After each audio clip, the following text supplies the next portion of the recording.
तो यदि आप हीलिंग को अपने जीवन में लागू कर रहे हैं और हीलिंग के द्वारा आप अपने कर्म बंधनों को काटने में सक्षम हो पा रहे हैं, तो इसके बाद मैं आपको एक विशेष बात बताऊं, एक विशेष ज्ञान की बात बताऊं कि आपका शरीर कर्म करता है और भोग आत्मा को करना पड़ता है, क्योंकि सुख और दुख की अनुभूति आपका आत्मा ही करता है। जो आपके अंदर मन है वो विशेषतः आप ये महसूस करता है, उतार चढ़ाव के सुख और दुख की अनुभूति को आपका मन अनुभव करता है और इससे आपके आत्मा का गहरा संबंध होता है। आपके शरीर से आपके आत्मा का संबंध ये विशेष रूप से शरीर का किया गया कर्म ही आत्मा को दुखी या सुखी करता है। आत्मा नश्वर है, ये आप जानते हो। आत्मा को नष्ट नहीं किया जा सकता है, नष्ट शरीर होता है। आत्मा आपके परमात्मा में मिल जाता है, लेकिन शरीर आपका नष्ट हो जाता है। लेकिन यहाँ आपके कर्मों के आधार पर ही आपकी आत्मा का निर्धारण होता है। आपकी आत्मा को मजबूती जो मिलता है वो आपके शरीर के कर्मों के आधार पर ही मिलता है। यानी कर्म पुण्य के हो या पाप कर्म हो, वो आपका शरीर करता है।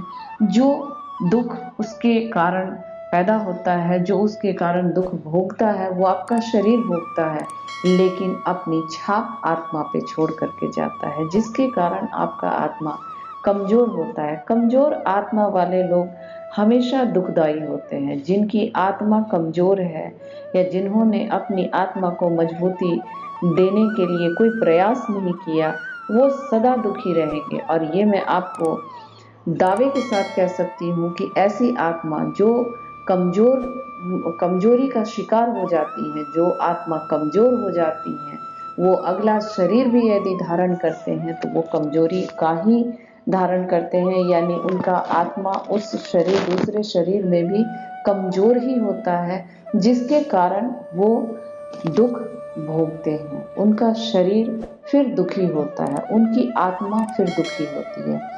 इसलिए अपने आप को आप अपनी आत्मा को मजबूत करने पे विशेष ध्यान दें, अपेक्षा अपने सुखों का भोग करने में।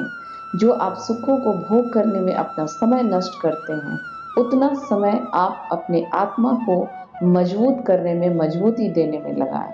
और आपकी आत्मा का टॉनिक क्या है?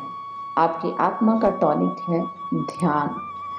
ईश्वर प्राप्ति के वो ज्ञान जो आप कर सकते हो, यानी आप अपने शरीर से ये कर्म करा के अपने आत्मा को मजबूती दिला सकते हो। यही रिश्ता होता है आपके शरीर का आत्मा से, बहुत गहरा रिश्ता होता है। इस बात को आप बिल्कुल गांठ बांध लो।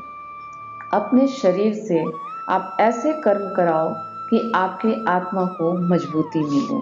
अपनी आत्मा को आप वैसे टॉनिक दो कि आपका आत्मा इतना मजबूत हो जाए कि चाहे किसी भी जन्म में, आपके किसी भी जन्म का कर बंधन उस पर बिल्कुल प्रभावी ना हो। आपका आत्मा जितना मजबूत होगा, आप अपने कर्मों से उतने मुक्त होंगे, कर्म बंधनों से उतने मुक्त होंगे। जब हम आत्मविश्वास की हमारे ऊपर कमी होती है, जब दिखता है, हम आजकल के नए बच्चों में, नई पीढ़ियों में मैंने देखा है आत्मविश्वास की बहुत कमी। इसका बहुत गहरा कारण ये है कि आप उनका आत्मा इतना कमजोर होता है कि उनके आत्मविश्वास में वो साफ साफ दिखता है, क्योंकि उन्हें पता ही नहीं है कि उनकी आत्मा को मजबूती कैसे दी जाए। आत्मा की मजबूती ध्यान के आधार पर ही किया जा सकता है, और ये ध्यान की क्रिया आपको अपने शरीर से ही कराना पड़ेगा, तभी आप अपनी आत्मा को मजबूती दिला सकते हो। आत्मा की मजबूती आने के साथ ही आपका आत्मविश्वास 10 गुना बढ़ जाएगा। आप अपने जीवन में सफलता का रेशियो जो है वो 100 गुना पाएंगे, बिल्कुल 100 में 100 पाएंगे। आप असफल होंगे ही नहीं, कभी नहीं, किसी भी हालत में आप असफल नहीं होंगे। दुनिया का हर एक व्यक्ति सफल हो सकता है, सिर्फ वो अपने आत्मा के मजबूती पे और शरीर के कर्मों पे ध्यान अगर दे तो वो सुख को प्राप्त कर सकता है। और सुख को प्राप्त करना इतना मुश्किल नहीं जितना आपको दिखता है। आप बस उपाय में उलझ के रहते हो और अपनी आत्मा का अध्ययन ही नहीं करते हो, जिसके कारण आपको अपने कर्म बंधनों कर्म बंधनों का भोगना पड़ता है, क्योंकि आपका आत्मा इतना कमजोर होता है कि आप अपने शरीर को भी वो क्रियाएं नहीं करा पाते हो जिनके आधार पे आपका आत्मा मजबूत हो।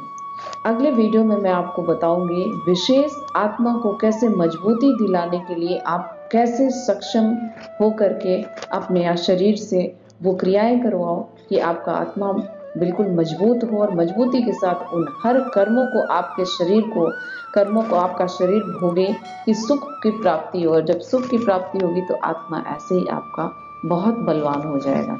अगली वीडियो में बताऊंगी आपको आपकी आत्मा को बलवान बनाने की विशेष विधि।